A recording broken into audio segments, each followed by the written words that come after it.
सभी साथियों को नमस्कार। एक तरफ दिल्ली गेस्ट टीचर के सैलरी बढ़ोतरी वाला मामला अभी लंबित है, वेटिंग में है, तो वहीं दूसरी तरफ डॉक्टर गोविंद गेस्ट टीचर के रेगुलराइजेशन केस को कैट कोर्ट में लड़ने की तैयारी कर रहे हैं। आइए इन दोनों मामलों को समझते हैं। साथ में जो कश्मीरी माइग्रेंट टीचर्स पीछे दिल्ली सरकार ने रेगुलर किए थे, उनका क्या मैटर था और वो गेस्ट टीचर के मैटर को कितना प्रभावित करता है वो भी समझेंगे। दिल्ली सरकारी स्कूलों में वर्तमान समय में स्पेशल एजुकेशन टीचर्स का भी केस चल रहा है, उसका कितना रोल है इस मैटर में, सारी बातें डिस्कस करेंगे। एज ए गेस्ट टीचर आपको क्या करना है, आपको क्या करना चाहिए, वो भी आपको वीडियो से क्लियर हो जाएगा। हालांकि आपको क्या करना है, आपको क्या करना चाहिए, ये आपसे बेटर कोई नहीं जानेगा, लेकिन हमें सही जानकारी होना ज़रूरी है। वीडियो को शेयर कीजिएगा अपने सभी दोस्तों ग्रुपों में, ताकि सभी तक सही जानकारी मिल जाए। सबसे पहली चीज़ हम ये समझने का प्रयास करें कि जो सैलरी बढ़ोतरी वाला मामला है वो वर्तमान में हवा क्यों दे रहा है। पीछे आपको पता है कि 8 साल से आम आदमी पार्टी ने सैलरी नहीं बढ़ाई। ये हाल ही में इतना तेज़ी से क्यों सैलरी की बात आई, क्योंकि इसका भी कोर्ट में केस जीता हुआ है। बेसिक प्लस डीए अदिति वाला केस, साथ में 2 और अनुज अग्रवाल और एक विजय पंत भाई साहब ने इस तरह से जो 3-4 केस लगातार सैलरी के मैटर में जीते हैं। उसके बाद सैलरी वाली बात पे हवा चल रही है, तेज़ी उसने पकड़ी हुई है। इसका मतलब जो सैलरी बढ़ोतरी वाली बात है उसमें कहीं ना कहीं कोर्ट का बड़ा रोल है।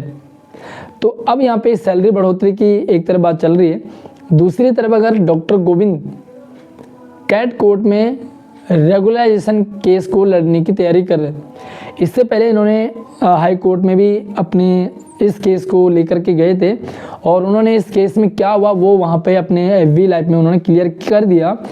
अब यहाँ पे बात करेंगे कि क्या गेस्ट टीचर को कैट में डॉक्टर गोविंद के साथ जाना चाहिए या नहीं जाना चाहिए।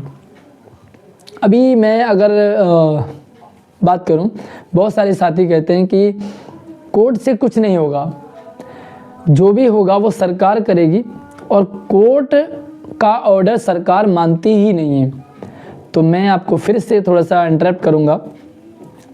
वर्तमान समय में दिल्ली में गेस्ट टीचर जो भी बेनिफिट ले रहे हैं, जितने भी बेनिफिट ले रहे हैं, सारे के सारे कोर्ट के ऑर्डर के बाद ही ले रहे हैं। अगर मैं बात करूं महिलाओं को मैटरनिटी, तो ये डॉक्टर गोविंद के मार्गदर्शन में ये केस जीता गया। अगर मैं कहूँ दिल्ली में गेस्ट टीचर आज रिन्यूअल हो रहे हैं, पहले हर साल फॉर्म भरा जाता था, आज रिन्यूअल हो रहे हैं, तो रिन्यूअल होने के लिए जो केस डाला था वो प्रवीण तोबड़िया एंड टीम, जिसमें हम भी शामिल थे, वो केस तो उन्होंने प्रवीण तोबड़िया एंड पार्टी ने वो केस जिताया था, जिसके कारण आज गेस्ट टीचर रिन्यूअल का बेनिफिट ले रहे हैं, मैटरनिटी का बेनिफिट ले रहे हैं, जो कोर्ट से ही मिला, रिन्यूअल का कोर्ट से ही बेनिफिट मिला। साथ में और भी बहुत सारी चीज़ें हैं जो कोर्ट से, लिफो की बात करेंगे, बार बार लिफो की बात आती है, तो जो लिफो वाला केस है वो भी डॉक्टर गोविंद के सानिध्य में जीत मिली है। तो जितने भी बेनिफिट गेस्ट टीचर ले रहे हैं वो सारे के सारे कोर्ट से ही ले रहे हैं। अब यहाँ पे बात आ रही है कि भाई सैलरी क्यों नहीं बढ़ रही, या सैलरी बढ़ने को लेकर के पहले भी केस कई डाले जा चुके हैं। समान कार्य समान वेतन भी सुप्रीम कोर्ट कई बार दे चुका है। साथ में जो कॉन्ट्रैक्ट में ज़्यादा टाइम तक एम्प्लॉय नहीं रह सकता, इसका भी ऑलरेडी केस सुप्रीम कोर्ट ने क्लियर किया हुआ है कि भाई उनको रेगुलर किया जाना चाहिए। तो फिर दिल्ली शिक्षा विभाग करता क्यों नहीं है।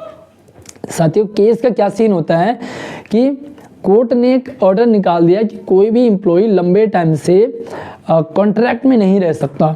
अब कौन कौन सा डिपार्टमेंट उसे वॉयलेट कर रहा है ये कोर्ट को नहीं पता, क्योंकि कोर्ट में मैटर को लेकर के जाना पड़ता है कि जिस सेम सिचुएशन में हम भी काम कर रहे हैं तो हमें भी रेगुलर किया जाना चाहिए।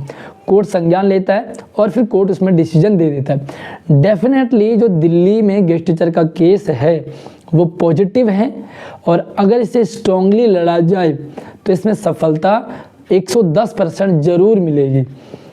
अगर मैं थोड़ा सा अभी डॉक्टर गोविंद वाले केस में लड़ना चाहिए, जाना चाहिए कि नहीं जाना चाहिए, उससे पहले मैं कश्मीरी माइग्रेंट टीचर्स की बात करूं। कश्मीरी माइग्रेंट टीचर्स ने भी कैट में रेगुलर होने के लिए केस लड़ा। कैट से वो केस जीत गए। दिल्ली सरकार ने उस आदेश को नहीं माना और उस आदेश के खिलाफ हाई कोर्ट चली गई। हाई कोर्ट में फिर से कश्मीरी माइग्रेंट टीचर्स लड़े। दिल्ली सरकार में तत्कालीन आम आदमी पार्टी की सरकार थी, जो सरकार लगातार कहती थी कि मैं गेस्ट टीचर के पक्ष में हूँ। तो साथियों आप समझ लीजिए कि वो कश्मीरी माइग्रेंट टीचर्स को भी रेगुलर नहीं करना चाहती थी। इसलिए कैट कोर्ट ने जब रेगुलर होने का आदेश दिया तो जो आम आदमी पार्टी की सरकार थी वो सुप्रीम कोर्ट चली गई, हाई कोर्ट चली गई। हाई कोर्ट में भी फिर से केस जीत गए हमारे कश्मीरी माइग्रेंट टीचर्स। फिर भी केजरीवाल की सरकार नहीं मानी और वो सुप्रीम कोर्ट चली गई। सुप्रीम कोर्ट में पहले से ही कॉन्ट्रैक्ट में ज़्यादा टाइम तक वर्कर को नहीं रख सकते, ये ऑलरेडी केस जीता हुआ है। तो सुप्रीम कोर्ट से भी तुरंत कश्मीरी माइग्रेंट टीचर्स को जीत मिली और उसके बाद दिल्ली सरकार को, आम आदमी पार्टी की सरकार को कान पकड़ने पड़े और कश्मीरी माइग्रेंट टीचर्स को रेगुलर करना पड़ा।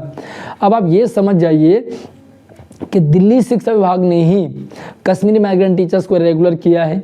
तो ये जो अभी केस अगर लड़ा जाए तो इसके लिए पॉजिटिव रहेगा। अभी जो डॉक्टर गोविंद ने सुप्रीम कोर्ट, हाई कोर्ट में जो केस डाला हुआ उसका क्या हुआ, उन्होंने अपने FB लाइव वगैरह में क्लियर कर दिया है, तो उस पर मैं ज़्यादा नहीं जाऊंगा। लेकिन एक कड़ी होती है कि सबसे पहले जो एजुकेशनल जो केस लड़े जाते हैं वो कैट में लड़े जाते हैं। तो भाई अगर हम ऊपर जाएंगे तो डायरेक्ट पहले यही कहा जाएगा भाई निचली अदालत में जाइए। तो निचली अदालत से इसकी शुरुआत कर रहे हैं। इसी के साथ जो स्पेशल एजुकेशन टीचर्स का मैटर चल रहा है, वहाँ पर क्या दिक्कत आ रही है। शुरुआत में अच्छी पहल थी, सब लोग साथ खड़े हुए, लेकिन धीरे धीरे साथ कमज़ोर होता गया। अब कमज़ोर होता गया तो जो लीड कर रहा है वो कहीं ना कहीं डिपेंड करता है कि उसके पीछे कितने साथी खड़े। अगर पीछे खड़े होने वाले पिलर ढीले हो गए तो जो छत है ना, जो लेंटर है वो ढीला पड़ जाता है। इसलिए पिलरों का मजबूत होना बहुत ज़रूरी है। जो पीछे साथ खड़े होते हैं जी चलिए हम आपके साथ हैं, तो जो ईंट के बाद ईंट जो लगाई जाती है ना, उनकी बड़ी वैल्यू है। अब यहाँ पर क्या हुआ कि जो नींव है वो हिलती गई, जो सपोर्ट है वो ढीला होता गया, तो लेंटर भी ढीला हो रहा है। यहाँ पर भी अगर ये जो स्पेशल एजुकेशन टीचर्स थोड़ा सा स्ट्रांगली लड़ते, सारे जो हैं तन मन और धन, क्योंकि कोर्ट में तन मन से ज़्यादा धन की ज़रूरत पड़ती है, तो धन अगर सभी लोग लगाते हैं तो डेफिनेटली स्पेशल एजुकेशन टीचर्स को भी यहाँ से सफलता ज़रूर मिलेगी। अगर स्पेशल एजुकेशन टीचर्स का केस जीत गए तो यहाँ पे गेस्ट टीचर को भी बेनिफिट मिलेगा, क्योंकि सेम कंडीशन, सिचुएशन, सेम जो नोटिफिकेशन है उससे वो भी लगे, तो यहाँ पे गेस्ट टीचर को भी रेगुलाइजेशन का बेनिफिट मिलेगा और उनके भी दरवाजे खुल जाएंगे। लेकिन अगर वो हारते हैं तो कहीं ना कहीं गेस्ट टीचर की कड़ी भी कमज़ोर होगी। अब यहाँ पे बात करते हैं हम कि जो डॉक्टर गोविंद है वो कैट में लेकर के चल रहे हैं, तो उनके साथ खड़ा होना चाहिए कि नहीं। उनके ऊपर बहुत सारे जो लांछन लगे हुए, पैसा खाने वाली बात, तो देखिए मैंने कभी भी नहीं कहा कि किसी ने कितना पैसा खाया। ये अगर केस लड़े जाते हैं तो साथियों उस पर पैसा लगता है। हाँ ये ज़रूर है कि पारदर्शिता होनी चाहिए, कितने लोगों के पैसे आए हैं, किस डेट में आए हैं, उसका रेगुलर हिसाब होना चाहिए। एक अकाउंट खुले, उसी अकाउंट में पैसा डाला जाए, ताकि उस अकाउंट की हिस्ट्री चेक की जाए, कितने पैसे कब आए हैं, कितने पैसे निकले हैं। तो ये ज़रूर होना चाहिए पारदर्शिता। बाकी छुटपुट कई सारे केस लोग लड़ रहे हैं। अगर मैं बात करूं कि वर्तमान समय में दिल्ली के गेस्ट टीचर अगर केस की बात करें तो वो कुछ ही लोगों के साथ वो केस जाए, जैसे कि भाई डॉक्टर गोविंद ने, उन्होंने लिफो जीता है, मैटरनिटी वाला केस उन्होंने जितवाया है। हालांकि ये डॉक्टर गोविंद ने नहीं लड़ा, वकील लड़ता है, लेकिन वकील को एविडेंस देना, वकील को डॉक्यूमेंट देना, सारे टाइम टू टाइम से प्रोवाइड करवाते रहना, तो ये डॉक्यूमेंट्री, यही जीत दिलाती है और कोई डॉक्यूमेंट कमी रह गई तो वहीं पे मामला ख़राब हो जाता है। डॉक्टर गोविंद की जो नॉलेज वो मैं अपनी पर्सनल बता रहा हूँ कि उनकी काफ़ी अच्छी है कोर्ट के मामले में। अगर मैं प्रवीण तोबड़िया की बात करूँ, रेगुलराइजेशन जो रिन्यूअल का केस है उन्होंने जितवाया, तो अगर आप केस जो है प्रवीण तोबड़िया लीड करता है तो दिस इज़ बेस्ट। अगर वो लीड करता है डॉक्टर गोविंद तो ये भी अच्छा स्टेप है। साथ में अभी विजय पंत भाई साहब कई बार हमारे साथ लाइव आ चुके हैं, तो उनके साथ भी, क्योंकि उनको भी काफ़ी अच्छी नॉलेज, मैंने देखा कि उनको भी कोर्ट कचहरी की अच्छी नॉलेज है, तो उनके साथ भी ओवरऑल कहना मतलब ये चाह रहा हूँ कि जिन्होंने जीत दिलवाई है, जिन्होंने केस लड़ा है और डिसीजन आया है पॉजिटिव, उनके साथ तो गेस्ट टीचर को जाना चाहिए। अगर बड़ी संख्या में बहुत सारे साथी एक जगह केस डालते हैं तो वहाँ पे सबसे पहले एक कॉमन अकाउंट खुलवाया जाए, फ्रेश अकाउंट हो, उसी दिन खुलवाया जाए, उसी अकाउंट में पैसा डाला जाए, किसी और थर्ड पर्सन को पैसा ना दिया जाए। सिर्फ उसी अकाउंट में जब पैसा जाएगा, एक ही जगह जाएगा, एक ही अकाउंट में जाएगा, एक ही बंदे के पास जाएगा, तो पूरा रिकॉर्ड उसमें रहता है, भाई किसने पैसे दिए, कितना दिए, कब दिए। उसके बाद जो फ्रॉड वाला सीन है वो उसके होने के चांसेस ना के बराबर हो जाते हैं। फिर आप हिसाब भी मांग सकते हो, देने वाले को भी हिसाब देना बनता है। लेकिन मैं आप ये भी बताता हूँ कि जो लीड करता है उससे कई सारे ऐसे भी खर्चे होते हैं जो उठाने पड़ते हैं। कई बार हो सकता है कई दिन उनको स्कूल ना जाना पड़े, भाई 1403 एक गेस्ट टीचर नहीं छोड़ता है ना, पर उसका एक डे का नुकसान होता वो नहीं छोड़ता। लेकिन जो लीड कर रहा है उसको थोड़ी सी एक्स्ट्रा बेनिफिट की ज़रूरत पड़ती है।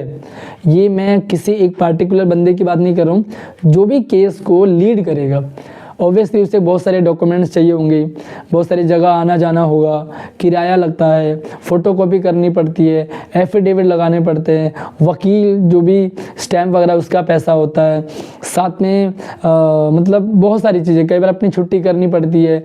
तो ये सारी चीज़ें इनमें खर्चा लगता है। थोड़ा सा ऊपर नीचे हो जाए, 1000, 2000, 5, 10,000 का इधर उधर होना बहुत बड़ी बात नहीं है।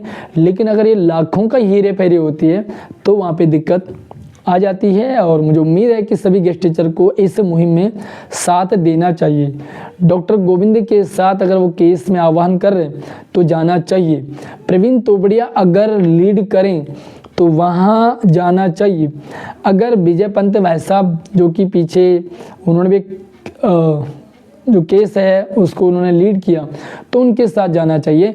ओवरऑल जिसने भी जीत दिलाई है और अच्छी जीत दिलाई है उसके साथ गेस्ट टीचर को ज़रूर जाना चाहिए, पारदर्शिता के साथ। जहां आपको डाउट लगे वहां से पीछे हट जाइए।